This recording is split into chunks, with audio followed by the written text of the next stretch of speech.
Halo Tribuners, selamat siang. Anda sedang menyaksikan live update Tribun News edisi Minggu 26 September 2021. Kami akan menyajikan informasi terkini dari berbagai daerah yang akan dilaporkan secara langsung oleh reporter kami di lapangan. Bersama saya Dea Mita, inilah live update selengkapnya. Kita menuju ke kabar pertama.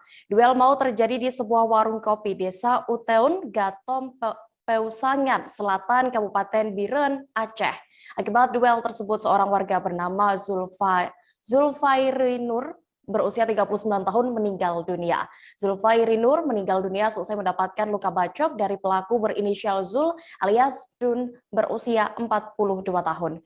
Informasi lengkapnya akan disampaikan oleh rekan jurnalis kami dari Serambi News, Yusman Idris yang kini sudah tersambung bersama kami. Halo rekan Yusman. Ya. Rekan Yusman, bisa Anda informasikan bagaimana awal kejadian pembacokan di desa Uteun Gatom ini? Ya, rekan Dea, kasus pembacokan itu terjadi sekitar jam 06 pagi Sabtu. Jadi saat itu korban bernama Zulfainur sudah berangkat ke salah satu warung desa. Warung tersebut berjarak sekitar 200 meter dari rumahnya. Setiba di warung, dia berjumpa dengan Zul alias Jun. Zul yang memang sudah lama dicari karena mengambil celana korban. Jadi bertemu di warung kopi menanyakan di mana celananya. Terjadi cekcok mulut. Dalam cekcok mulut tersebut jadi terjadi keributan. Mereka berkelahi dan didengar oleh seorang saksi warga setempat yang langsung melerai. Namun ketika melerai, si pelaku jatuh. Pelaku ketika jatuh dia bangkit lagi mengambil pisau yang memang sering dibawanya, langsung menusuk korban sekali. Korban yang sudah tusuk melarikan diri. Namun si pelaku terus mengejar dan menusuk sekali lagi sehingga korban jatuh dan akhirnya diketahui meninggal dunia. Oke. Lalu untuk motifnya, rekan Yusman, apa motif pembacokan yang dilakukan oleh pelaku ini?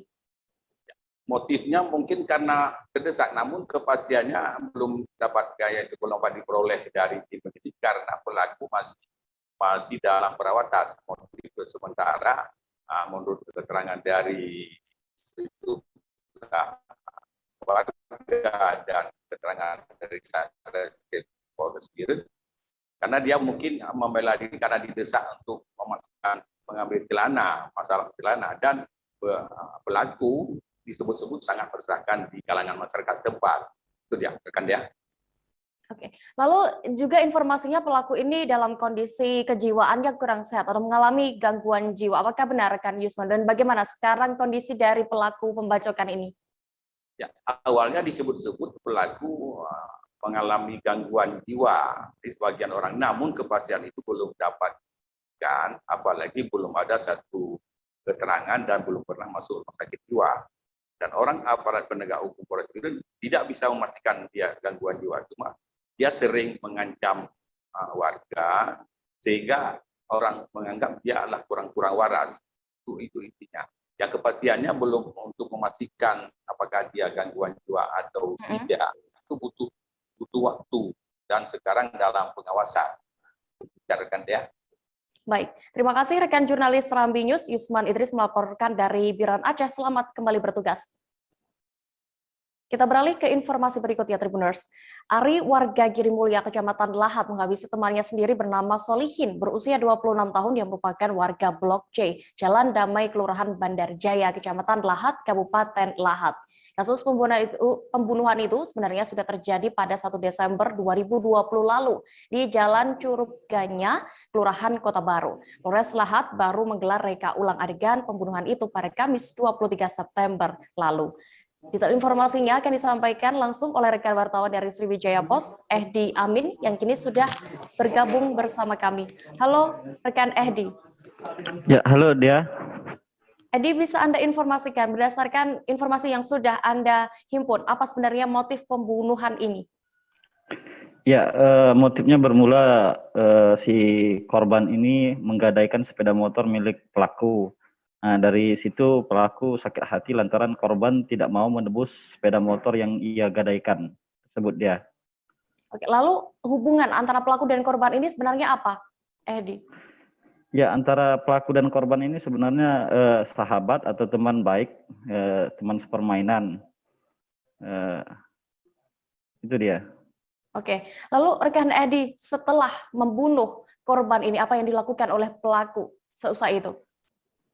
Ya, dia dapat kami sampaikan sedikit bahwasannya sebelum pelaku membunuh korban ini, keduanya sempat berbincang di teras rumah. Pada saat kejadian, korban mendatangi rumah pelaku untuk bermain di rumahnya.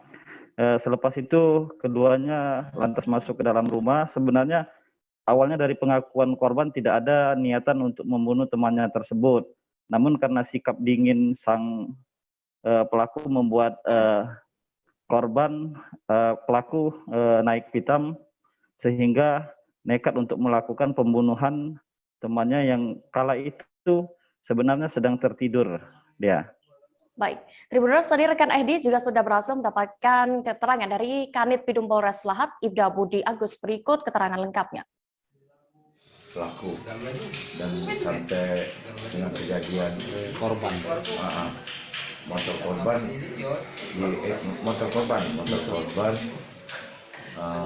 menggadaikan motor pelaku. Itu motifnya karena kesal, maka terjadilah pembunuhan dilakukan oleh tersangka secara korban. Jadi tidak ada pihak lain yang terlibat ini? Tidak ada ini spontanitas, pelaku hanya sendiri.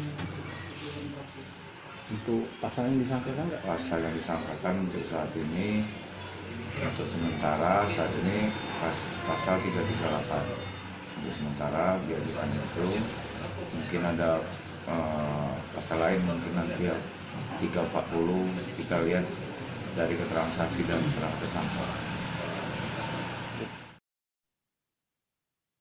Kita beralih ke Provinsi Banten. Diduga terlibat tawuran, sejumlah pelajar diamankan oleh Polres Serang Kota. Menurut Kapolres Serang Kota, AKBP Maruli Ahiles Hutapea, tawuran pelajar itu terjadi pada Minggu 26 September 2021 dini hari tadi. Pelajar yang diduga terlibat tawuran itu sempat berusaha kabur melewati sebuah perumahan, namun akhirnya berhasil diamankan petugas.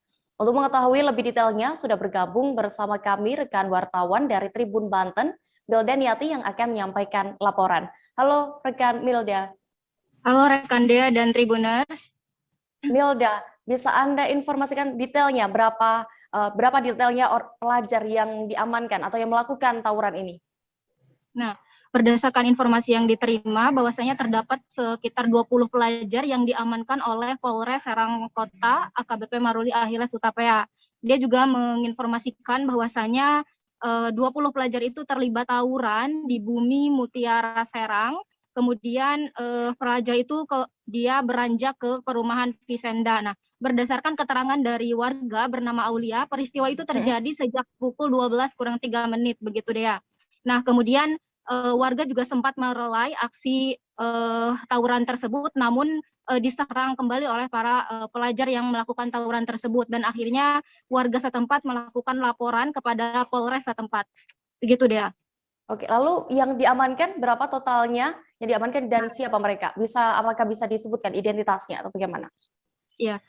Dari kejadian tersebut, ke-20 pelajar itu melarikan diri ke daerah perumahan Alawanda, namun terdapat 2 orang pelajar yang tertinggal atau terjatuh dari motor, sehingga 2 orang pelajar tersebut berhasil diamankan. Nah, masing-masing berinisial F, berusia 14 tahun dan 15 tahun, berasal dari Kelurahan Unyur, Kota Serang, dan berasal dari Kecamatan Kota Serang, begitu dia.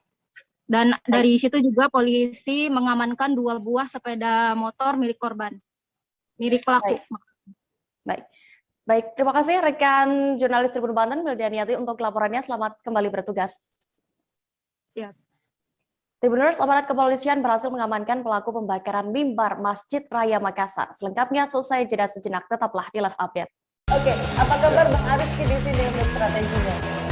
Kalau saya sendiri di Jumit 37 ini yang semalam baru mulai, Apa yang saya dirasakan udah Kak Fernita? Sebenarnya aku nggak ngerasa itu penangkapan atau penggerebegan atau apapun itu. Karena gini loh, posisinya aku kriteria. Jadi kita mengenal disebut dengan stroke yang tidak berdarah dengan stroke yang berdarah. Stroke yang tidak berdarah itu biasanya ditandai dengan adanya penyumbatan. Kalau itu terjadi di sini mungkin pikirnya tidak ke situ kali ya, tapi kalau di Korea atau di Kamboja itu ada beberapa paper yang saya itu mas, ya dulunya tukang koran. Oh gitu ya. Tukang koran. Ya, saya baca itu Pak. Tuh kan pernah baca kan? Ya. Jadi kalau saya jadi pangdam itu udah bersyukur banget. Si anak ini dijadikan sebagai tersangka begitu. Ya, kalau ini kita bicara yang di luar kasus Situbondo ya. Dikenal dengan nama hujan shower, di mana terdapat batas jelas antara daerah hujan dan tidak hujan yang biasanya terjadi pada fase awal mature stage atau tahap berbahaya dewasa. itu Kang. Jadi mulai artinya terjadinya perlembekan. Nah itu untuk penetrasi akan sulit. Gitu ya. Dok saya ini menurut saya memang tidak mudah, bukan urusan tanah diambil. Kalau misalnya Amerika Serikat sekarang, Rasulullah mengatakan dalam sebuah hadis bahwa berpuasa di 6 hari Syawal itu. Oke, apa kabar Bang Ariski di sini untuk strateginya? Kalau saya sendiri di Jumip 37 ini yang semalam baru mulai, Apa yang saya dirasakan udah Kak Fernita? Sebenarnya aku nggak ngerasa itu penangkapan atau penggerebegan atau apapun itu. Karena gini loh, posisinya aku kriteria. Jadi kita mengenal disebut dengan stroke yang tidak berdarah dengan stroke yang berdarah. Stroke yang tidak berdarah itu biasanya ditandai dengan adanya penyumbatan. kalau itu terjadi di sini mungkin pikirnya tidak ke situ kali ya, tapi kalau di Korea atau di Kamboja itu ada beberapa paper yang saya itu mas, Ya. dulunya tukang koran. Oh gitu ya. Tukang koran. Ya, saya baca itu Pak. Tuh kan pernah baca kan? Ya. Jadi kalau saya jadi pangdam itu udah bersyukur banget. Si anak ini dijadikan sebagai tersangka begitu. Ya, kalau ini kita bicara yang di luar kasus Situbondo ya. Dikenal dengan nama hujan shower, di mana terdapat batas jelas antara daerah hujan dan tidak hujan yang biasanya terjadi pada fase awal mature stage atau tahap Berbahaya dewasa. itu Kang. Jadi mulai artinya terjadinya perlembekan. Nah itu untuk penetrasi akan sulit. Gitu ya. Dok saya ini menurut saya memang tidak mudah, bukan urusan tanah diambil. Kalau misalnya Amerika Serikat sekarang, Rasulullah mengatakan dalam sebuah hadis bahwa berpuasa di 6 hari Syawal itu. Oke, apa kabar Bang Ariski di sini untuk strateginya? Kalau saya sendiri di Jumip 37 ini yang semalam baru mulai, Apa yang saya dirasakan udah Kak Fernita? Sebenarnya aku nggak ngerasa itu penangkapan atau penggerebegan atau apapun itu. Karena gini loh, posisinya aku kriteria. Jadi kita mengenal disebut dengan stroke yang tidak berdarah dengan stroke yang berdarah. Stroke yang tidak berdarah itu biasanya ditandai dengan adanya penyumbatan. kalau itu terjadi di sini mungkin pikirnya tidak ke situ kali ya, tapi kalau di Korea atau di Kamboja itu ada beberapa paper yang saya itu mas, Ya. dulunya tukang koran. Oh gitu ya. Tukang koran. Ya, saya baca itu Pak. Tuh kan pernah baca kan? Ya. Jadi kalau saya jadi pangdam itu udah bersyukur banget. Si anak ini dijadikan sebagai tersangka begitu. Ya, kalau ini kita bicara yang di luar kasus Situbondo ya. Dikenal dengan nama hujan shower, di mana terdapat batas. Kembali di live update, kita menuju ke kabar berikutnya. Mimbar Masjid Raya Makassar dibakar orang tak dikenal pada Sabtu 25 September dini hari kemarin. Dari rekaman CCTV, pelaku memasuki masjid sekira pukul 1:10 dini hari. Kini kabarnya polisi telah berhasil mengamankan pelaku pembakaran mimbar itu. Kabar selengkapnya akan disampaikan rekan wartawan dari Tribun Timur, Muslimin Emba, yang kini sudah terhubung bersama kami. Halo Emba. Ya, halo Dea. Rekan Emba, seperti apa kronologi pembakaran mimbar Masjid Raya Makassar kemarin? Ya, baik Dea dan Triwunyu. Dapat saya jelaskan bahwasanya aksi pembakaran mimbar Masjid Raya Makassar itu terjadi antara pukul 1 dini hari dan pukul 2 dini hari Sabtu 25 September 2021 kemarin. Dalam insiden itu mimbar masjid utamanya di tempat duduk khatib saat khutbah Jumat itu terbakar. Juga ada beberapa kitab suci dan sajadah yang ikut terbakar akibat kobaran api itu. Aksi pembakaran itu diketahui berdasarkan dari rekaman CCTV yang ada di dalam masjid, di mana pelaku berjumlah 1 orang itu memasuki masjid dan naik di lantai 2 seorang diri dengan membawa sesuatu yang diduga adalah bahan untuk membakar mimbar tersebut. Kurang dari 24 jam setelah kejadian, tepatnya di pukul sekitar 2 siang, itu pelaku berhasil ditangkap di Jalan Tinumbu, Kota Makassar. Dea. Oke, lalu seperti apa pengakuan dari pelaku setelah diamankan oleh aparat? Apa juga motif ia membakar mimbar Masjid Raya Makassar? Ya, baik Dea.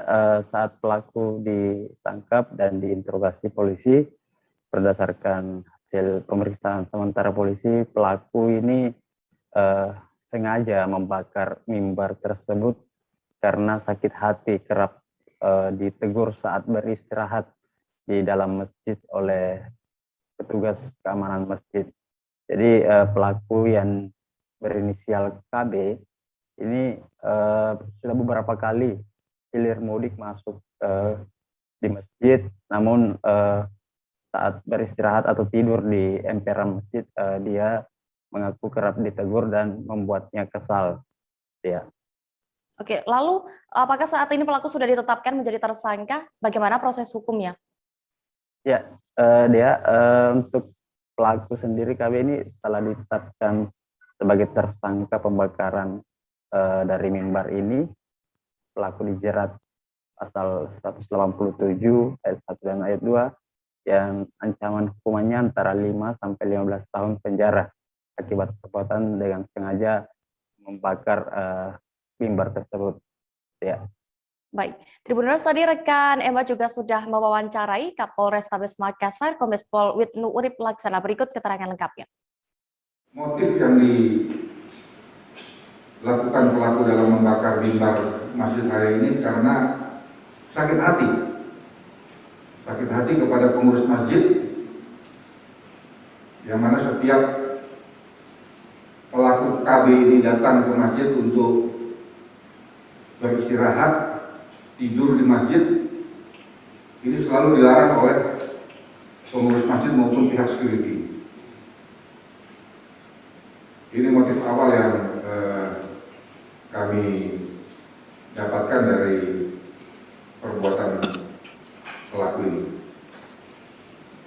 Kemudian dilakukan pengembangan terhadap perilaku aktivitas dari pelaku ini. Diduga pelaku ini sudah lama mengkonsumsi zat-zat berbahaya, kandungan-kandungan berbahaya seperti yang diatur dalam Undang-Undang Narkoba maupun Psikotropika.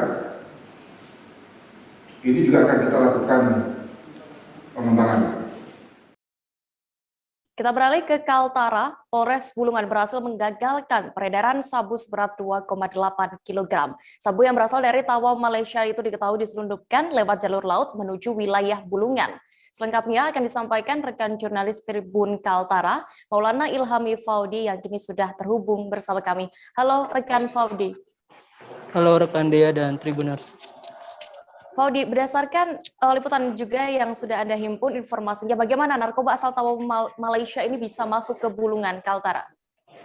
Baik, bisa dilaporkan bahwa narkoba seberat 2,8 kg berjenis sabu ini didatangkan dari wilayah Tawau Malaysia dengan menggunakan jalur laut. Tepatnya seorang pemesan yang berada di Barik Lapas Tarakan menghubungi pihak pemasok dari Malaysia. Kemudian ada 2 kurir yang bertugas mengantarkan. Kurir dari pemasok ini kemudian bertemu dengan kurir dari pemesan di salah satu wilayah laut, tepatnya di Laut Pancang. Barang itu kemudian dialirkan ke wilayah Bulungan, tepatnya masuk di daerah pertambakan yang memang cukup sulit untuk dipantau oleh pihak keamanan. Namun untuk kali ini narkoba tersebut berhasil diamankan oleh pihak Polres Bulungan saat sabu tersebut sudah masuki di wilayah pertambakan. di Bulungan. Begitu rekan dia. Oke, Fawi, informasinya pemasok narkoba ini juga saat ini masih menjadi buron. Bagaimana upaya kepolisian untuk mencari DPO pemasok narkoba ini? Baik, untuk pemasok narkoba sendiri, menurut keterangan Kasat Reskoba Polres Bulungan, AKP Muhammad Hasan, beliau mengatakan bahwa hingga saat ini pihaknya akan menjalin kerjasama dengan Polis Diraja Malaysia atau PDRM untuk bertukar informasi mengenai adanya kemungkinan DPO yang menjadi pemasok narkoba dari negara jiran Malaysia. Karena menurutnya semua narkotika yang masuk ke wilayah Kaltara itu berasal dari Malaysia dengan jaringan yang diduga berasal dari Cina untuk pabrikan. Begitu rekan dia. Oke, lalu bagaimana untuk proses pemeriksaan atau proses hukum untuk pelaku yang sudah berhasil diamankan? Ya, salah satu pelaku yang berinisial L yang berperan sebagai pemesan dari narkoba seberat 2,8 kg ini saat ini berada di balik jeruji besi, tepatnya di Lapas Tarakan. Pihak Polres Bulungan tidak melakukan penahanan di rutan Polres Bulungan, melainkan melakukan pemeriksaan langsung di Lapas Tarakan. Menurutnya pemeriksaan berlangsung secara lancar begitu karena pihak Lapas Tarakan juga cukup membantu proses pemeriksaan dari tersangka L sebagai pelaku pemesan narkoba. Begitu rekan dia. Baik, Tribuners, tadi juga rekan Faudi sudah berhasil mendapatkan keterangan dari pihak kepolisian terkait penggagalan peredaran narkoba ini. Berikut keterangan lengkapnya. Jadi identitasnya untuk yang bertemu dengan penyuplai barang dari Malaysia, masih ada missing link dari hasil penyidikan kami. Jadi kita nggak berandai-andai dia warga negara Indonesia atau warga negara Malaysia. Tapi dari keterangan yang bisa kami gali dalam proses pemeriksaan intensif yang kami lakukan ya, sejak penangkapan tanggal 18 September sampai sekarang, ini barangnya dari Malaysia. Jadi titik-titik yang menunjukkan ke sana sudah kita dapatkan, makanya kami tetapkan sebagai DPO karena keberadaan orang-orang ini belum bisa kami dapati, termasuk wajahnya, karena memang bisnis gelap narkotika ini mereka buat banyak sekali hal-hal untuk mengelabui, tapi kami tidak akan berhenti, kita kejar terus sampai akar-akarnya ya. Jadi ada beberapa jaringan yang akhirnya kami pahami juga dari peristiwa pengungkapan narkoba sebanyak 2,8 kg ini, termasuk salah satu keterangannya barang yang dipesan ini sebenarnya ada 3 kilo. Jadi sekitar 200 gram itu digunakan sebagai pembayaran kepada kurir yang mengambil dari Malaysia.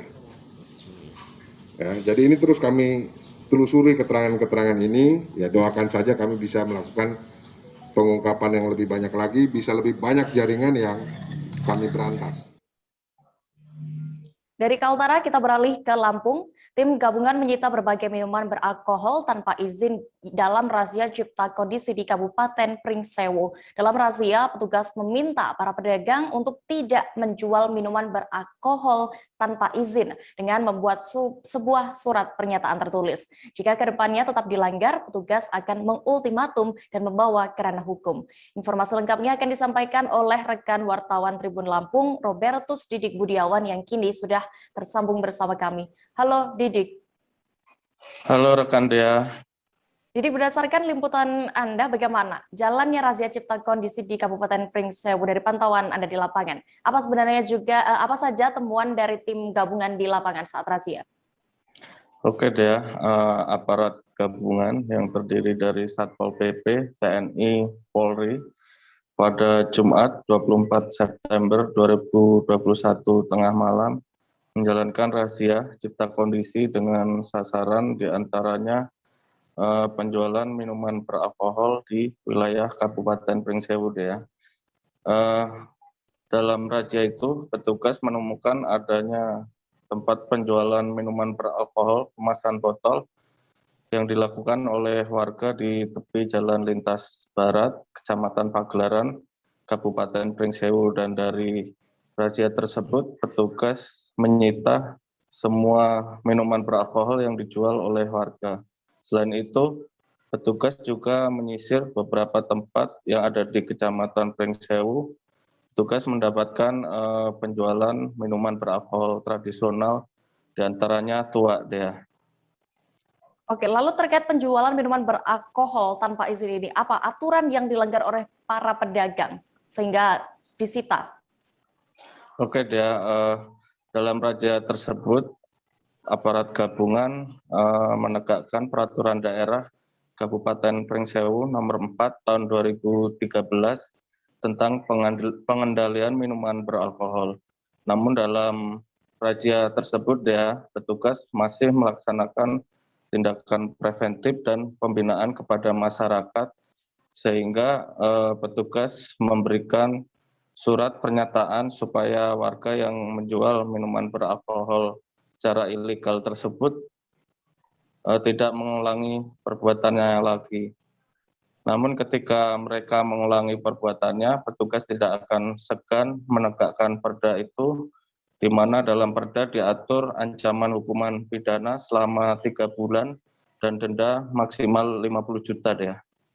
Oke, lalu apakah petugas juga menggelar razia terkait penerapan protokol kesehatan saat itu?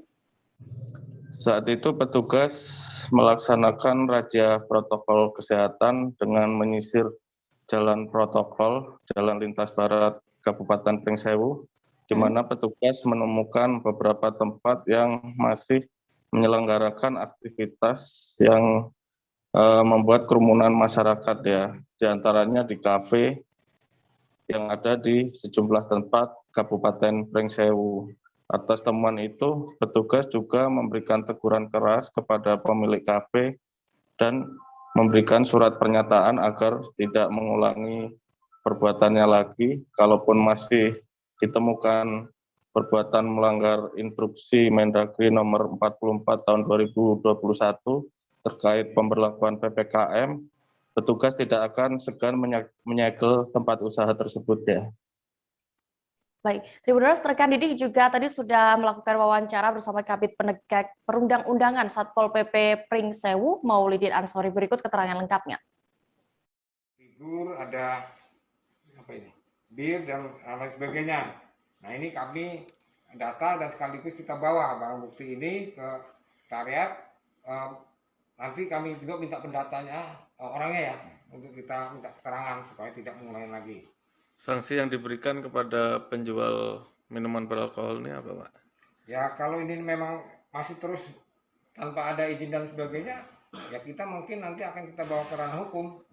Ya, silakan pengadilan ataupun apa. Tapi untuk sementara ini kita berikan pembinaan dulu lah.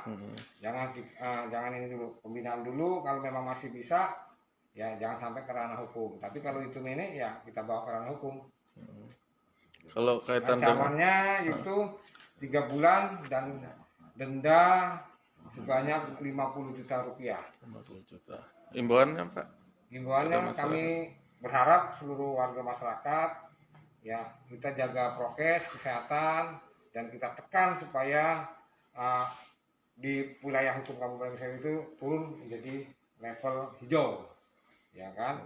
Terus yang kedua, ya, bagi pelaku-pelaku usaha, tolonglah ikuti aturan yang ada di pemerintah Kabupaten Pringsewu. Kalau itu memang perlu izin, coba silakan lakukan urusan izin dan sebagainya supaya kita tertib lah. Kami masih akan kembali selesai jeda berikut, Tribuners, tetaplah di Live Update.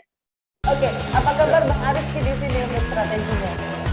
Kalau saya sendiri di Jumik 37 ini yang semalam baru mulai, saya udah sebenarnya aku nggak ngerasa itu penangkapan atau penggerebegan atau apapun itu, karena gini loh, posisinya aku kriteria. Jadi kita mengenal disebut dengan stroke yang tidak berdarah dengan stroke yang berdarah. Stroke yang tidak berdarah itu biasanya ditandai dengan adanya penyumbatan. Kalau itu terjadi di sini mungkin pikirnya tidak ke situ kali ya, tapi kalau di Korea atau di Kamboja itu ada beberapa paper yang saya itu, Mas, ya, dulunya tukang koran. Oh gitu ya. Tukang koran. Ya, saya baca itu, Pak. Tuh kan, pernah baca kan? Ya. Jadi kalau saya jadi tanggam itu udah bersyukur banget. Si anak ini dijadikan sebagai tersangka begitu. Ya, kalau Ini kita bicara yang di luar kasus Sebong Ombol ya. Dengan nama hujan shower, di mana terdapat batas jelas antara daerah hujan dan tidak hujan yang biasanya terjadi pada fase awal mature stage atau tahap Berbahaya dewasa. itu Kang. Jadi mulai artinya terjadinya perlembekan. Nah itu untuk penetrasi akan sulit. Gitu ya. Dok, saya ini menurut saya memang tidak mudah, bukan urusan tanah diambil. Kalau misalnya Amerika Serikat sekarang, Rasulullah mengatakan dalam sebuah hadis bahwa berpuasa di 6 hari Syawal itu. Oke, apa kabar Bang Arif di sini untuk strateginya? Kalau saya sendiri di Jumip 37 ini yang semalam baru mulai, saya udah sebenarnya aku nggak ngerasa itu penangkapan atau penggerebegan atau apapun itu, karena gini loh, posisinya aku kriteria. Jadi kita mengenal disebut dengan stroke yang tidak berdarah dengan stroke yang berdarah. Stroke yang tidak berdarah itu biasanya ditandai dengan adanya penyumbatan. Kalau itu terjadi di sini mungkin pikirnya tidak ke situ kali ya, tapi kalau di Korea atau di Kamboja itu ada beberapa paper yang Saya itu Mas, dulunya tukang koran. Oh gitu ya. Tukang koran. Ya, saya baca itu Pak. Tuh kan pernah baca kan? Jadi kalau saya jadi tanggam itu udah bersyukur banget. Si anak ini dijadikan sebagai tersangka begitu. Ya, kalau ini kita bicara yang di luar kasus Sebong Ombol ya. Dengan nama hujan shower, di mana terdapat batas jelas antara daerah hujan dan tidak hujan yang biasanya terjadi pada fase awal mature stage atau tahap Berbahaya dewasa. itu Kang. Jadi mulai artinya terjadinya perlembekan. Nah itu untuk penetrasi akan sulit. Gitu ya. Dok, saya ini menurut saya memang tidak mudah, bukan urusan tanah diambil. Kalau misalnya Amerika Serikat sekarang, Rasulullah mengatakan dalam sebuah hadis bahwa berpuasa di 6 hari Syawal itu. Oke, apa kabar Bang Arif di sini untuk strateginya? Kalau saya sendiri di Jumip 37 ini yang semalam baru mulai, saya udah sebenarnya aku nggak ngerasa itu penangkapan. Terima kasih Anda masih menyaksikan Live Update. Kita menuju ke kabar berikutnya. Aparat kepolisian menilang sejumlah pengendara mobil yang melebihi batas kecepatan di tol Lampung. Polisi merekam kecepatan mobil yang melintas di tol dengan speed gun, lalu mengarahkan mobil ke rest area tol untuk ditilang. Tilang diberlakukan untuk mobil yang terekam melaju dengan kecepatan di atas 100 km per jam. Demikian pula mobil yang melaju di bawah 40 km per jam juga akan ditilang.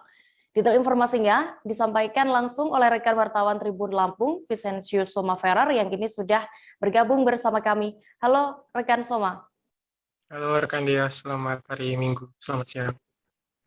Soma, bisa Anda informasikan bagaimana proses penilangan terhadap pengendara mobil yang melebihi kecepatan di tol dari pantauan Anda di lapangan? Iya, berdasarkan pantauan di lapangan memang penilangan dilakukan di dalam rest area di ruas tol Lampung di kilometer 172, ruas B atau ruas yang menuju ke Pelabuhan Bakauheni, Lampung. Sebelum penilangan di 1 km sebelumnya diukur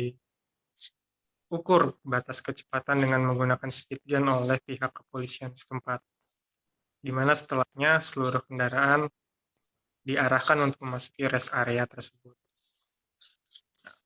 Untuk kendaraan yang melaju di bawah 40 km dan di atas 100 km per jam itu akan dilakukan penilangan oleh kepolisian. Sementara untuk kendaraan yang melaju dalam batas normal sesuai prosedur, itu dilakukan sosialisasi terkait keselamatan berkendara oleh pihak pengelola jalan tol. Rekan Dia. Oke, lalu Soma, apa sebenarnya tujuan dari penilangan pengendara mobil ini yang melaju melebihi 100 km per jam dan di bawah 40 km per jam?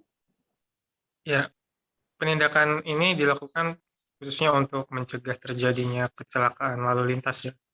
Baik yang sering terjadi kecelakaan karambol yang dimungkinkan akibat kendaraan yang melaju terlalu pelan maupun kecelakaan tunggal akibat kendaraan yang melaju terlalu tinggi, rekan Dia. Oke, lalu apakah ke depannya penilangan ini akan dilakukan secara rutin atau bagaimana?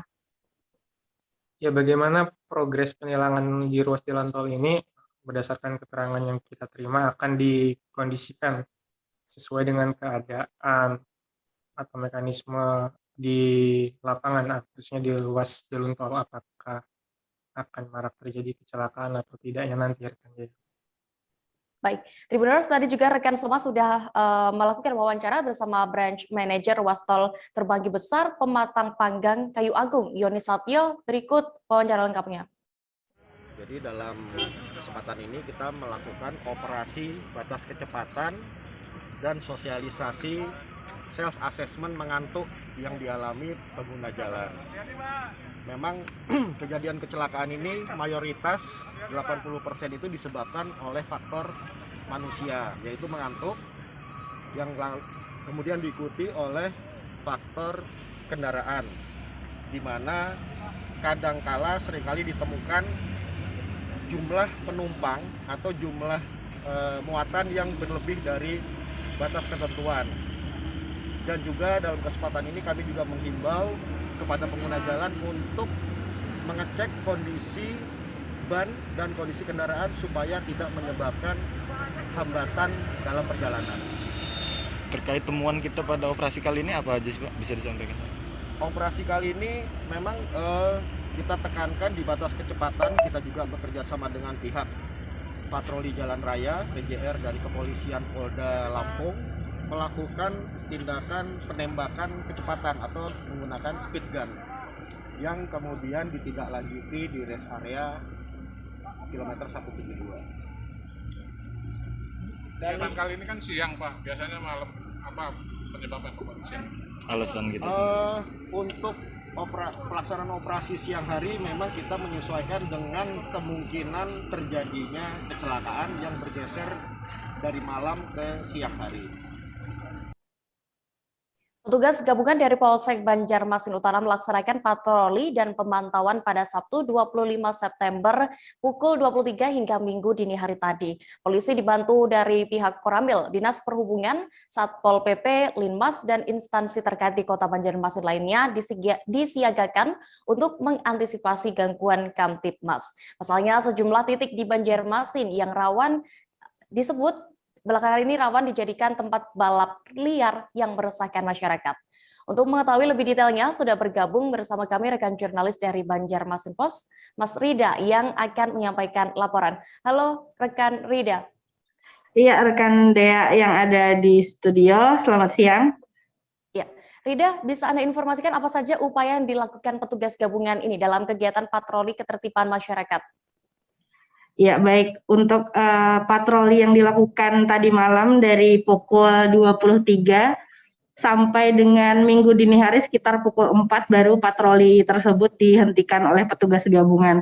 Nah, adapun upaya yang dilakukan oleh para petugas gabungan dari Polsek, dari Satpol PP, Dinas Perhubungan, dan lain-lain adalah melakukan mapping jalur tikus yang diduga sebagai tempat pelarian. Seumpama misalnya ada remaja-remaja nakal yang akan melarikan diri lah istilahnya itu gitu.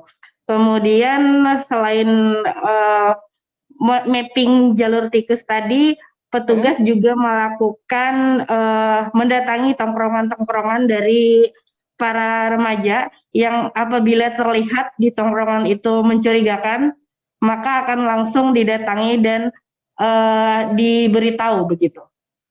Selain itu, pihak petugas gabungan ini juga melakukan mendata lokasi-lokasi CCTV yang aktif di sekitar Jalan Brigjen Haji Hasan Basri dan juga sekitarnya yang diduga sering terjadi aksi balap liar pada tengah malam begitu.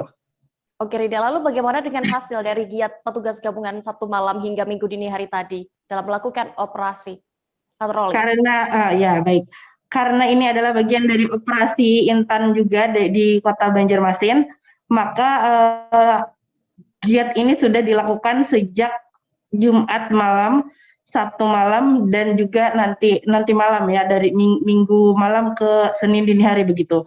Jadi untuk tadi malam dilaporkan oleh Kapolsek Banjarmasin Utara Kompol Indra Agung Perdana Putra mengatakan bahwa pihaknya saat itu memang belum ada menemukan indikasi pelanggaran dan aksi balap liar tersebut, dan diduga karena memang tadi malam itu personel yang diturunkan juga sudah cukup banyak ya, sekitar 80 personel dari gabungan dari TNI, Polri, Dishub, dan juga Pol PP, begitu.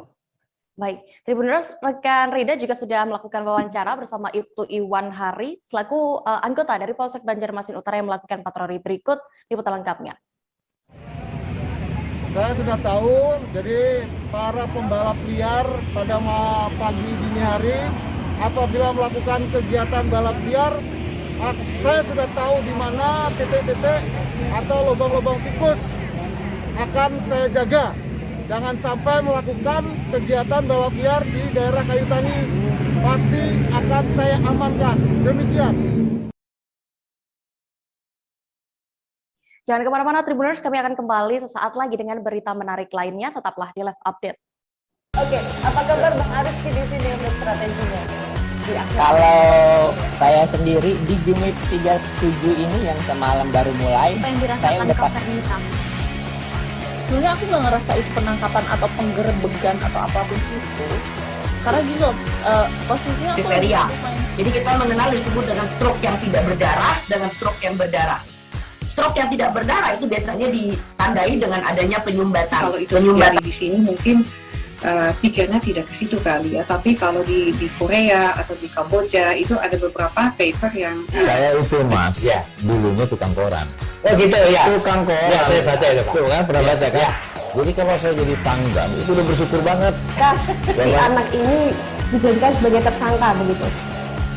Ya, kalau ini kita bicara yang di luar kasus Situ Ngombo ya. Dengan nama hujan shower, di mana terdapat batas jelas antara daerah hujan dan tidak hujan yang biasanya terjadi pada fase awal mature stage atau tahap berbahaya dewasa. itu Kang. Jadi mulai artinya terjadinya perlembekan. Nah itu untuk penetrasi akan sulit. Gitu ya. Dok, saya ini menurut saya memang tidak mudah, bukan urusan tanah diambil. Kalau misalnya Amerika Serikat sekarang, Rasulullah mengatakan dalam sebuah hadis bahwa berpuasa di 6 hari Syawal itu. Oke, apa kabar Bang Aris di sini untuk strateginya? Kalau saya sendiri di Jumip 37 ini yang semalam baru mulai, saya udah Sebenarnya aku nggak ngerasa itu penangkapan atau penggerebegan atau apapun itu, karena gini loh, posisinya aku kriteria. Jadi kita mengenal disebut dengan stroke yang tidak berdarah dengan stroke yang berdarah. Stroke yang tidak berdarah itu biasanya ditandai dengan adanya penyumbatan. Kalau itu terjadi di sini mungkin pikirnya tidak ke situ kali ya, tapi kalau di Korea atau di Kamboja itu ada beberapa paper yang saya itu mas, dulunya tukang koran. Oh gitu ya. Tukang koran. Ya, saya baca itu Pak. Tuh kan pernah baca kan? Jadi kalau saya jadi pangdam itu udah bersyukur banget. Si anak ini dijadikan sebagai tersangka begitu. Ya, kalau ini kita bicara yang di luar kasus Situ Ngombo ya. Dengan nama hujan shower, di mana terdapat batas jelas antara daerah hujan dan tidak hujan yang biasanya terjadi pada fase awal mature stage atau tahap berbahaya dewasa. itu Kang. Jadi mulai artinya terjadinya perlembekan. Nah itu untuk penetrasi akan sulit. Gitu ya. Dok, saya ini menurut saya memang tidak mudah, bukan urusan tanah diambil. Kalau misalnya Amerika Serikat sekarang, Rasulullah mengatakan dalam sebuah hadis bahwa berpuasa di 6 hari Syawal itu. Oke, apa kabar Bang Aris di sini untuk strateginya? Kalau saya sendiri di Jumip 37 ini yang semalam baru mulai, saya udah Sebenarnya aku nggak ngerasa itu penangkapan atau penggerebegan atau apapun itu, karena gini loh, posisinya aku kriteria. Jadi kita mengenal disebut dengan stroke yang tidak berdarah dengan stroke yang berdarah. Stroke yang tidak berdarah itu biasanya ditandai dengan adanya penyumbatan. Kalau itu terjadi di sini mungkin. Terima kasih Anda masih menyaksikan Live Update Tribuners. Kita menuju ke informasi berikutnya. Kelurahan Batu Putih Bawah dan Batu Putih Atas di Kecamatan Pranowo, Kota Bitung, Provinsi Sulawesi Utara menjadi kawasan tertib lalu lintas Predikat Kelurahan Tertib Lalu Lintas ini disandang Kelurahan Batu Putih Atas dan Bawah merupakan kelurahan pertama di Bitung bahkan seprovinsi Sulawesi Utara. Kabar selengkapnya akan disampaikan rekan wartawan dari Tribun Manado, Christian Wayungkere yang kini sudah terhubung bersama kami. Halo rekan Christian. Ya, selamat siang rekan Dea dan Tribun News dimanapun Anda berada. Ya, Christian, bisa Anda informasikan terkait Kelurahan Batu Putih Atas dan Batu Putih Bawah, Kecamatan Ranowolu, Kota Bitung ini yang menjadi kawasan tertib lalu lintas? Ya, pada hari Sabtu kemarin, tanggal 25 September 2021, sudah di-launching oleh Wali Kota Bitung, Insinyur Morris Mantiri, Kapolres Bitung, AKBP Alam Kusuma Irawan, Kejari Bitung Frankison, dan Kasdim Kodim 13 Bitung Mayor Infantri Serigue dengan ditandai dengan penandatanganan launching kampung disiplin lalu lintas, kemudian dilakukan sejumlah rangkaian kegiatan lainnya, rekan Dea. Oke, Christian, informasinya dua kelurahan ini adalah yang menjadi pilot project atau percontohan tertib lalu lintas. Mengapa dua kelurahan di Kota Bitung ini? Menurut Kapolres Bitung, AKBP Alam Kusuma Irawan, dan AKP Awaludin Puhi, Kasat Lantas Polres Bitung, dipilihnya Kelurahan Batu Putih Atas dan Batu Putih Bawah sebagai kelurahan tertib berlalu lintas, karena faktor pertama, lokasi ini sangat jauh dari kantor kepolisian Polres Bitung pada umumnya maupun pada khususnya kantor Polsek Bitung, di mana dua kelurahan ini masuk dalam wilayah kantor Polsek Ranowolu yang dipimpin oleh Ibtu Andri Salmon, serta belum adanya fasilitas penunjang dan pendukung lainnya. Kemudian dari laporan yang disampaikan oleh Kasat Lantas Polres Bitung, AKP Awaludin Puhi, dijadikannya kelurahan ini sebagai kelurahan tertib berlalu lintas karena sering terjadinya kecelakaan lalu lintas dan diduga penanganannya lambat, sehingga lewat launching yang sudah diselenggarakan kemarin, Satlantas Polres Bitung mengajarkan 15 orang masyarakat terkait dengan pencegahan atau evakuasi awal seperti yang terjadi atau Anda saksikan dalam video. Mereka menyimulasikan atau simulasi terjadi kecelakaan lalu lintas antara dua unit sepeda motor dengan 2 orang korban. Dan itu evakuasi dilakukan dengan cepat oleh masyarakat Kelurahan Batu Putih Atas dan Batu Putih Bawah. Rekan Dea. Baik, Tribuners, rekan Christian juga sudah mewawancarai Kapolres Bitung AKBP Alam Kusuma Irawan terkait dengan Kelurahan Tertib Lalu Lintas ini. Berikut liputan lengkapnya. Jadi Kelurahan Tertib Lalu Lintas ini dalam rangka untuk menciptakan disiplin ya berlalu lintas khususnya yang ada di Kota Bitung. Nah, untuk Kelurahan Batu Putih Atas dan Bawah ini adalah percontohan, role model.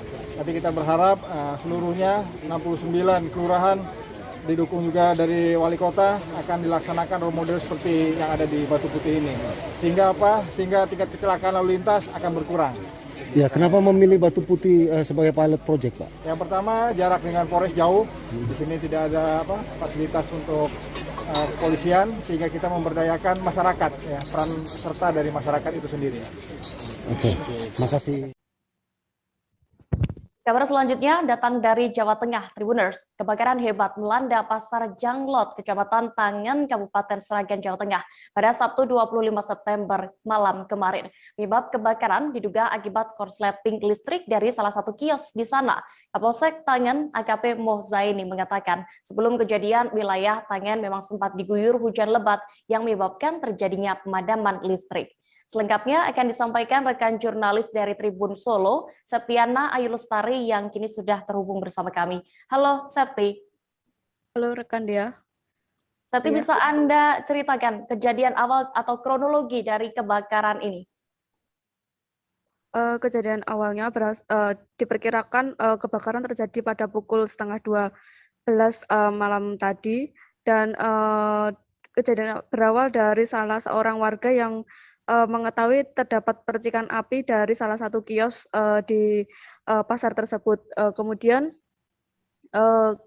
api tersebut cepat langsung menyambar los-los di sekitarnya yang terbuat dari kayu.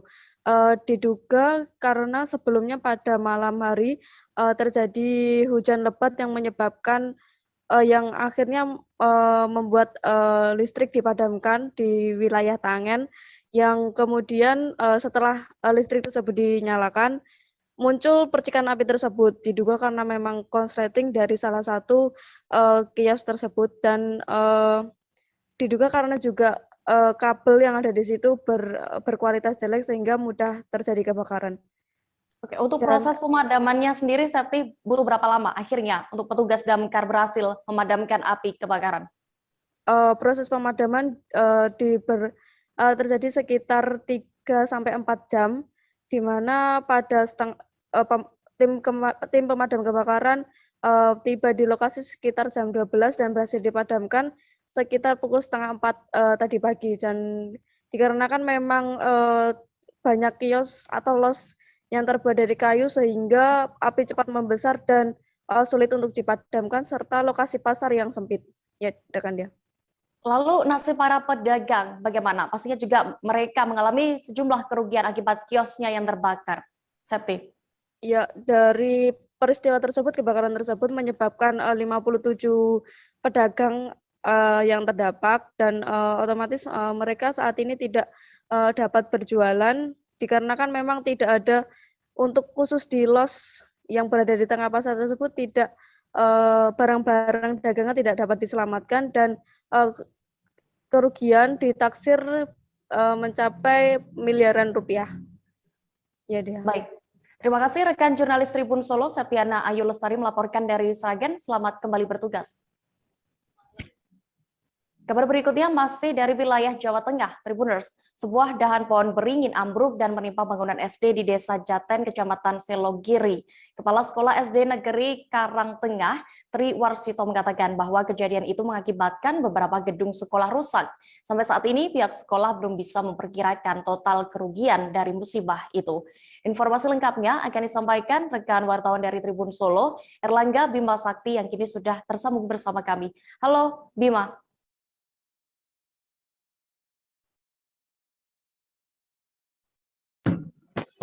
Halo Dea, iya.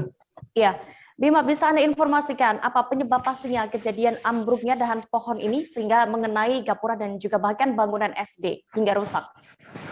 Ya, jadi kemarin hari Jumat sekitar pukul 16 sore ada hujan lebat disertai angin kencang yang terjadi di Desa Jaten, Kecamatan Selogiri. Nah, akibat dari kejadian itu ada dahan pohon beringin yang tersapu angin sehingga ambruk tepat di gapura sebuah SD serta mengenai bangunan perpustakaan di SD tersebut. Jadi memang terjadi karena adanya hujan angin. Apakah ada korban jiwa saat itu, Bima? Lalu kerusakan di bagian gedung mana saja? Untuk korban jiwa tidak ada, korban jiwa dan luka tidak ada, hanya kerugian material untuk di SD Negeri Karangtengah tersebut. Kerusakan ada di gapura masjid, kemudian gapura sekolah, pagar, kemudian ruang perpustakaan, serta ruang kelas 1 dan kelas 4 untuk kerugian material itu. Oke, lalu selain menyebabkan dahan pohon ini tumbang lalu menyebabkan sekolah rusak, apakah ada kerusakan lain akibat dari angin yang melanda di wilayah itu kemarin? Ya, untuk kerusakan ada di beberapa titik. Total kemarin ada di 7 dusun, tersebar di 7 dusun. Kerusakan berupa genteng-genteng warga yang terbawa angin, kemudian juga ada yang tertimpa pohon. Jadi, tapi yang paling parah ada di SD tersebut, di dusun tersebut. Untuk yang lain hanya genteng-gentengnya yang terbawa angin. Oke, Bima, berdasarkan liputan Anda, apakah juga sudah ada pihak terkait yang melakukan penanganan dari musibah ini?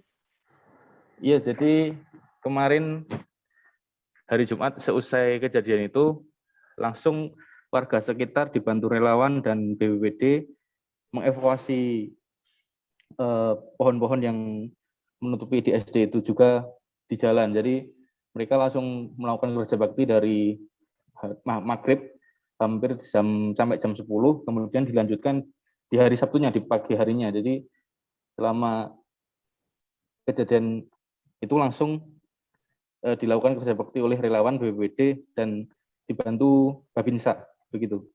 Baik, terima kasih rekan Erlangga Bima Sakti melaporkan dari Wonogiri. Selamat kembali bertugas. Iya. Kita beralih ke informasi berikutnya. Kongres Luar Biasa atau KLB Barisan Relawan Jokowi Presiden atau Jalan Perubahan atau Bara JP telah membuahkan hasil. KLB ini diketahui sudah digelar di Hotel Windham, Surabaya yang dimulai sejak tanggal 25 hingga 26 September 2021. Nama Gianto Wijaya secara aklamasi terpilih oleh para pemilik suara sebagai Ketua DPP Barisan Relawan Jokowi Presiden atau Bara JP periode 2021 hingga 2024. Gianto Wijaya resmi menggantikan Victor S. Sirait yang wafat pada Februari 2021 lalu. Detail informasinya akan disampaikan langsung oleh rekan wartawan Surya, Febrianto Ramadhani yang kini sudah bergabung bersama kami. Halo Febri. Ya, selamat siang para pemirsa Tribun Network dimanapun Anda berada. Ya, Febri bisa Anda informasikan ada berapa yang hadir dalam KLB tersebut? Ya, baik. Jadi selain memilih ketua umum, Bara JP juga menghelat rapat pimpinan nasional Rapimnas dan pembahasan ADART anggaran dasar atau anggaran rumah tangga bersama DPD, BPLN dan organisasi sayap di Hotel Windham, Kota Surabaya, Minggu 26 September 2021. Jadi KLB itu digelar selama tanggal 25 ya, hari Sabtu sore dan berakhir Minggu dini hari. Istilahnya ada sekitar 15 yang hadir ya, baik secara fisik maupun Zoom dari 26 suara dari Kongres Bogor 2019. Jadi Gianto Wijaya itu, jadi pada saat KLB itu sejumlah peserta kongres yang hadir di Hotel Windham itu dari DPD, beberapa DPD ya, itu mengajukan nama Gianto Wijaya. Gianto Wijaya itu secara pribadi tidak mencalonkan itu, tidak tertarik untuk mencalonkan di ketua. Nah, setelah karena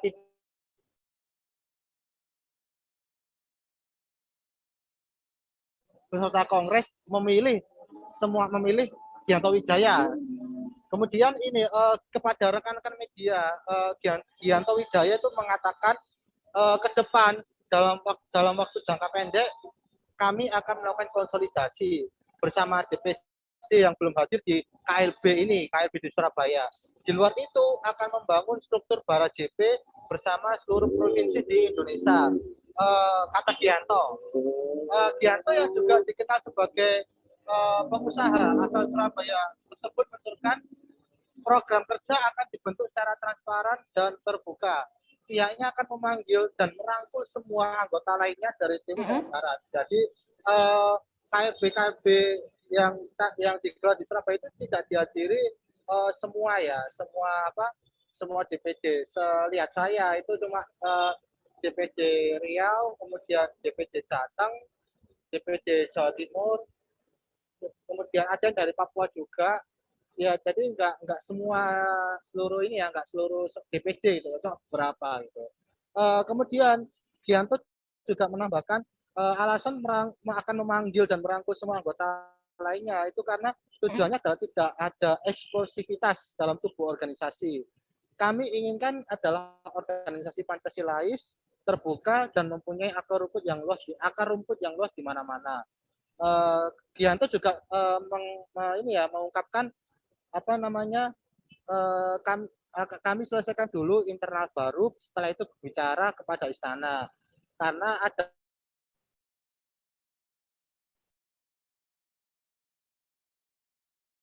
KLB ini sah dan sesuai dengan ADART.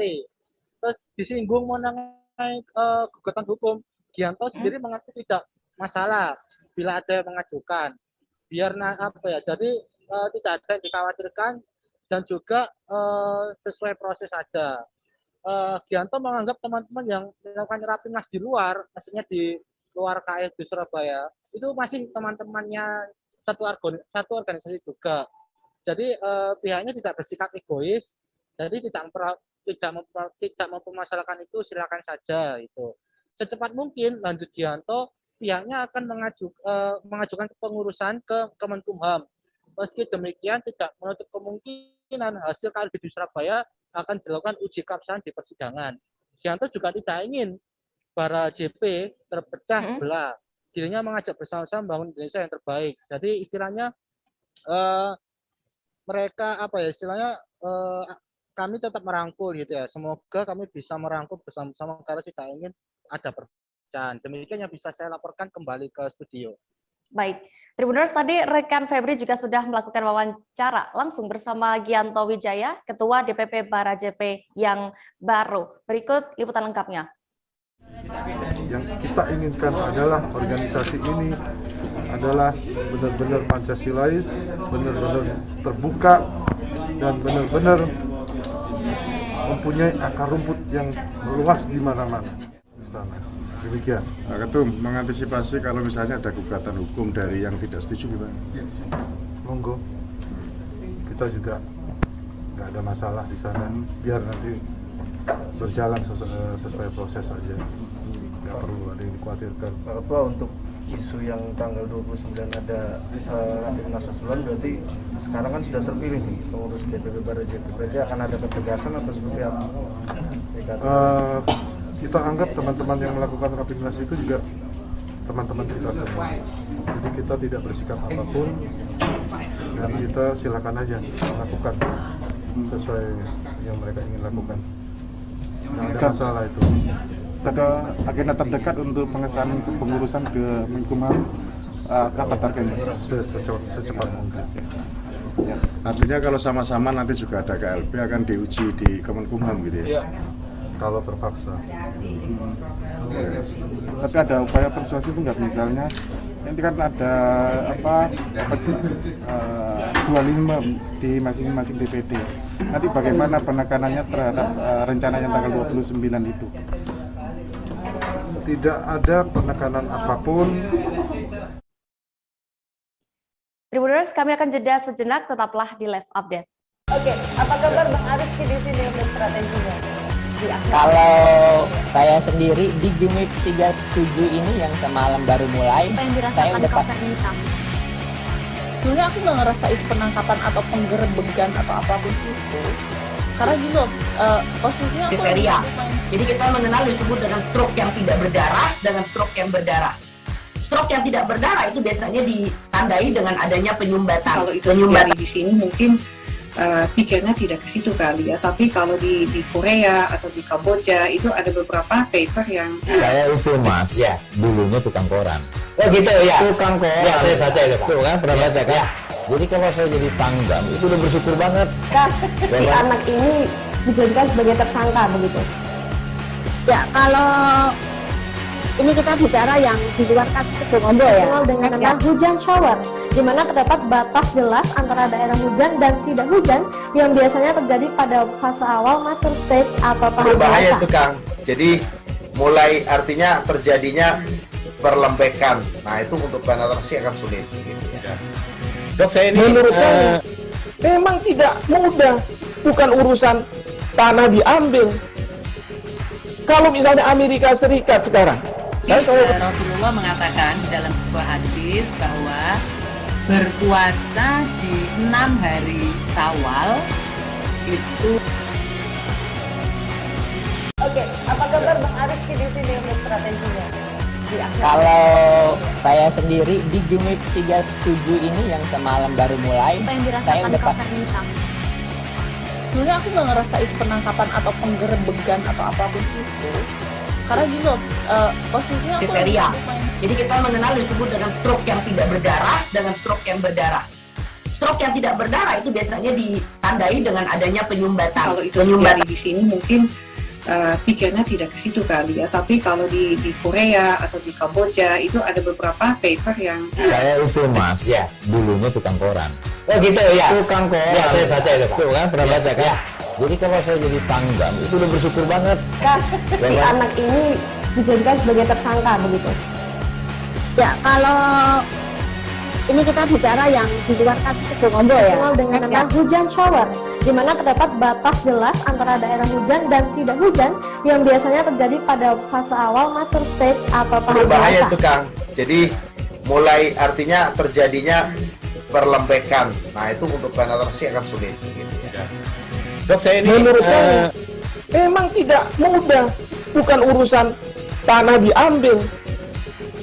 Kalau misalnya Amerika Serikat sekarang, Rasulullah mengatakan dalam sebuah hadis bahwa Kembali di Live Update, kita menuju ke kabar berikutnya dari Sumatera Selatan. Masyarakat di Dusun 2 Musilandas, Kecamatan Sembawa, Kabupaten Banyuasin, sebelumnya enggan sekali untuk mengikuti vaksinasi yang diprogramkan oleh pemerintah. Namun setelah disosialisasikan dan kepala dusun yang membuktikan bila tidak ada efek setelah vaksin, warga yang ada di dusun itu pun akhirnya mau untuk suntik vaksin. Bahkan warga sampai menyiapkan satu rumah khusus untuk pelaksanaan vaksinasi mereka. Untuk mengetahui lebih detailnya, sudah bergabung bersama kami rekan wartawan dari Tribun Sumsel, M. Ardiansyah yang akan menyampaikan laporan. Halo, rekan Ardi. Halo, Dea. Selamat siang, Tribuners. Ya, Ardi, bisa Anda informasikan kenapa ini awalnya warga Dusun 2 ini enggan untuk melakukan vaksinasi? Oke, baik, Dea dan Tribuners, bisa dijelaskan bahwa dari keterangan Kepala Dusun 2, Musilandas, awalnya warga yang berjumlah 500 kakak itu sama sekali enggan mengikuti vaksinasi karena banyaknya isu kalau sudah vaksinasi akan mengalami berbagai efek yang ada di tubuh. Nah, dari itu untuk mendukung program pemerintah sehingga kepala dusun ini berinisiatif terhadap dirinya sendiri untuk membuktikan bahwa program vaksin yang dilaksanakan pemerintah tersebut tidak mengandung efek samping sama sekali. Sehingga pada saat dibuktikan, kepala dusun ini langsung mensosialisasikan bahwa apa yang telah dirasakannya, vaksinasi yang telah dirasakannya itu sama sekali tidak ada efek sama sekali di tubuhnya. Sehingga dari situ warga mulai datang dan bahkan bertanya kepada kepala dusun untuk meminta mereka divaksin. Bagaimanapun caranya, dimanapun tempatnya, mereka siap untuk divaksin guna mendukung program pemerintah. Ya. Oke, rekan Ardi, setelah mereka sudah mendapatkan sosialisasi terkait vaksin ini juga dan mereka mau untuk vaksin, kini sudah berapa total warga yang mengikuti vaksinasi sendiri? Bagaimana juga pantauan Anda situasi saat vaksinasi dilaksanakan? Oke, baik, Dea. Dari keterangan kepala dusun sendiri bahwa jumlah kepala keluarga yang ada di tempatnya itu ada 500 kepala keluarga dan saat ini sudah ada 75% kepala keluarga yang mengikuti vaksinasi dan beberapa waktu yang lalu juga mereka meminta dari Satlantas Polres Banyuasin untuk mendatangi mereka guna melakukan vaksinasi terhadap warga di sekitar. Nah, antusias dari warga sendiri ini terlihat sekali sangat mendukung. Pada awalnya tidak mendukung dan sekarang mendukung karena mereka tahu bahwa untuk mengikuti vaksinasi ini sudah gratis dan juga untuk menyehatkan diri mereka sendiri. Jadi antusiasnya sampai mereka menyiapkan rumah, salah satu rumah milik warga, menyiapkan tenda, kursi dan segala macam. Sejak pagi pun mereka sudah berdatangan untuk mengikuti vaksinasi. Nah, yang kemarin hari ini dilaksanakan ada 150 orang warga yang mengikuti vaksinasi dilaksanakan oleh Satlantas Polres Banyuasin yang sudah jemput bola menggunakan mobil vaksinasi keliling dari Satlantas Polres Banyuasin. Dea. Baik, Tribuners, juga tadi rekan Ardi sudah melakukan wawancara bersama AKP Riki Mozam selaku Kasat Lantas Polres Banyuasin dan juga Kepala Dusun 2 Sunarto. Berikut liputan lengkapnya. Masyarakat sini didominasi oleh petani karet yang mana masyarakat sini jauh untuk sarana kesehatan, makanya kita laksanakan kegiatan vaksinasi keliling ini di lokasi tersebut. Ini fokus untuk lansia, dewasa, anak-anak atau seperti apa, Pak? Di atas 12 tahun kita laksanakan vaksinasi, jadi boleh yang bersangkutan itu intinya di atas dari 12 tahun. Jumlah vaksin yang akan kita berikan kepada masyarakat berapa banyak? Estimasi sekitar 150 vaksin yang ada di area sini, masyarakatnya seluruhnya kita vaksin. Ada berapa titik mobile vaksin ini yang sudah kita lakukan, Pak, sejauh ini? Sejauh ini ada beberapa titik, ada sekitar kurang lebih 5 titik yang sudah kita laksanakan, mulai dari Mariana, terus di Sumbawa, dan juga ada di seputaran PTSMS. Harapannya semoga ada tambahan vaksin lagi, karena masih belum keseluruhan terpenuhi. Masyarakatnya ada yang masih takut, ragu-ragu, Pak, untuk vaksin? Di antaranya kayak gitu kan. Masih ada juga, Pak? Masih ada. Kita memberikan pengertian itu kepada masyarakat bahwa itu bagaimana, Pak, dari kita sendiri sebagai perwakilan pemerintahan? Dari pemerintahan dihimbaukan kepada mereka bahwasanya vaksin yang diberikan tidak bermasalah dan bagus untuk jangka panjangnya, dan efeknya pun sudah kami beritahukan bahwasanya demam itu ya cukup minum paracetamol atau obat yang lainnya. Kabar berikutnya masih datang dari Sumatera Selatan, Tribuners. Belakangan masyarakat dihebohkan dengan beredarnya video yang memperlihatkan 3 orang anak berseragam sekolah menyeberangi dan mengarungi sungai hanya memakai kotak gabus sintetis atau styrofoam. Berdasarkan data yang dihimpun tribunsumsel.com, bahwa anak-anak tersebut ternyata tinggal di pinggir sungai Riding, Desa Kuala II, maksud kami Desa Kuala 12, Kecamatan Tulung Selapan, Kabupaten Ogan Komering Ilir. Informasi lebih lengkapnya terkait anak yang mengarungi sungai menggunakan styrofoam ini akan disampaikan langsung oleh rekan jurnalis dari Tribun Sumsel, Winando Da Vinci, yang kini sudah terhubung bersama kami. Halo rekan Nando. Halo, selamat siang, Dea. Nando, bisa Anda informasikan lagi lebih tepatnya lokasi video viral yang menunjukkan anak-anak sekolah mengarungi sungai menggunakan kardus dari styrofoam itu? Oke, Dea. Awal cerita viralnya video tersebut bahwa ada salah satu pemuda yang memvideokan dan mengunggahnya ke akun TikTok pribadinya. Belakangan ini diketahui pemuda tersebut bukanlah penduduk asli Desa Kuala 12, Kecamatan Tulung Selapan, melainkan teknisi alat berat yang datang dari Provinsi Lampung, Dea. Jadi maksud dan tujuan dari pemuda tersebut yaitu hanya iseng, ya, untuk mengabadikan di akun TikToknya, dikarenakan anak-anak tersebut melakukan atau menyeberang sungai yang bentang panjangnya sekitar 150 meter tersebut hanya menggunakan kotak gabus sintetis, ya.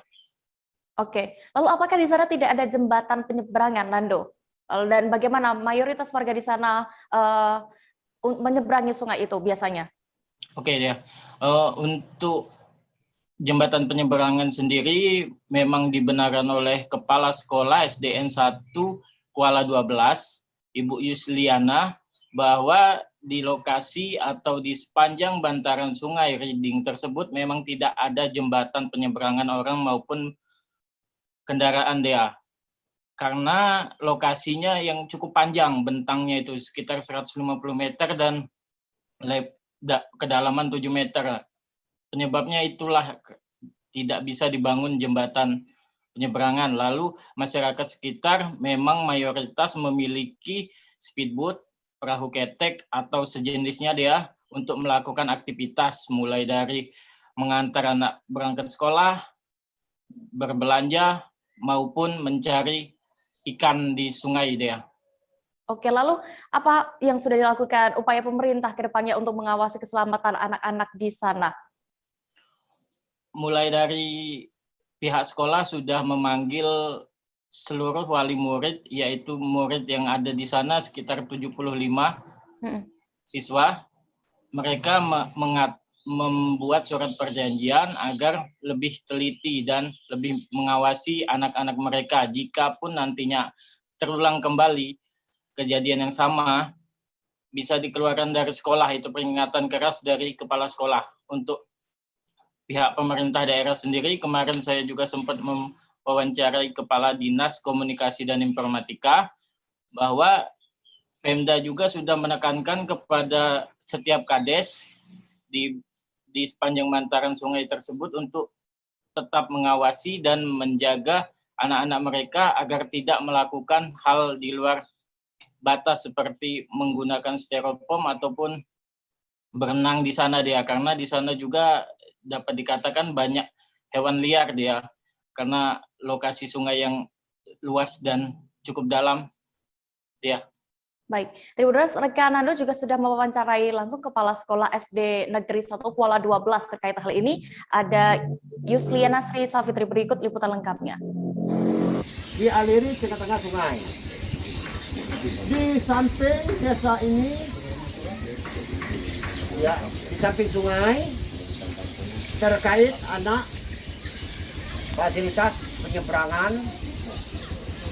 yaitu menggunakan jetek, anak sekolah, sampan, bahkan speedboat. Ada juga yang anak-anak kalau bisa karena biasa menggunakan styrofoam atau bak busa, keahliannya. Yeah. Terkait hal ini kami dari pemerintahan atas nama Bupati Ogan Komering Ilir melalui Camat Tulung Selatan saya dan Tripika didampingi oleh Pak Kapolres Ahmad Ramil untuk memfasilitasi, mempermudahkan anak menyebar sekolah yang disediakan, yaitu sampan. Dan terkait masalah yang diposting di medsos,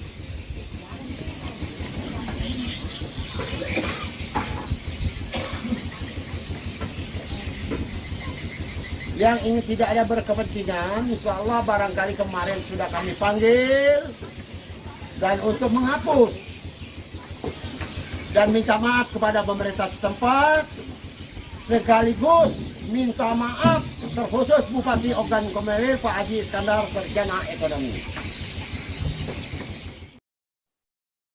Atlet bernama Aurelie Dea Meisi dari cabang olahraga triathlon menyumbang medali pertama bagi kontingen Sulawesi Tenggara dalam PON Papua 2021.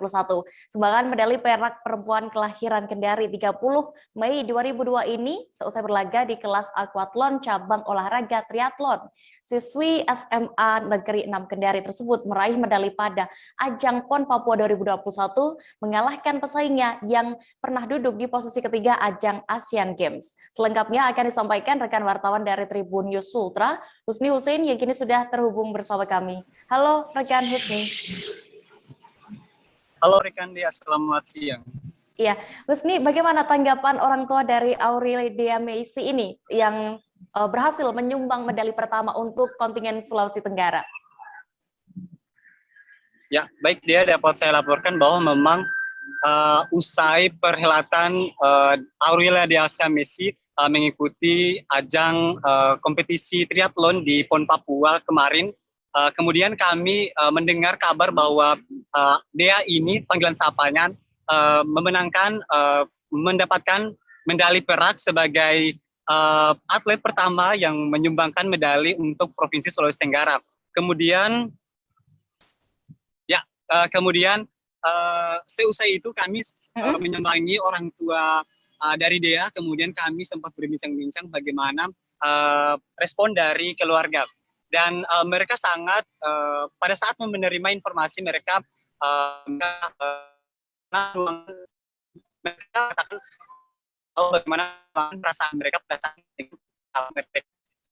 mendapatkan meraih medali perak, yang dimana juga menjadi atlet cabur pertama yang menyumbangkan medali bagi Sulawesi Tenggara. Seperti itu dia.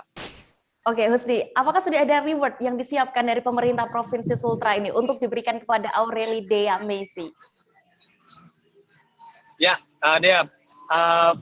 Kemudian seusai juga berbincang-bincang dengan keluarga dari Dea, kami juga sempat bertemu dengan Gubernur Sulawesi Tenggara dan menanyakan hal tersebut. Dan Gubernur Sulawesi Tenggara Ali Mazin memang sangat mengapresiasi dengan apa yang diraih dari Dea ini. Kemudian dia berjanji akan memberikan achievement seperti itu, namun clue dari achievement tersebut belum kami terima dalam bentuk apa itu. Kemudian kami juga sempat bertemu dengan Kolonel Andika Sri Mutia selaku juga pembina dari Dea, dan ia akan memberikan hadiah khusus untuk Dea apabila Dea akan kembali ke Kota Kendari. Seperti itu rekan Dea. Oke, Lalu kapan atlet dari cabang olahraga triathlon ini akan kembali ke Sulawesi Tenggara? Ya, Dea, informasi yang kami himpun sejauh ini, Dea,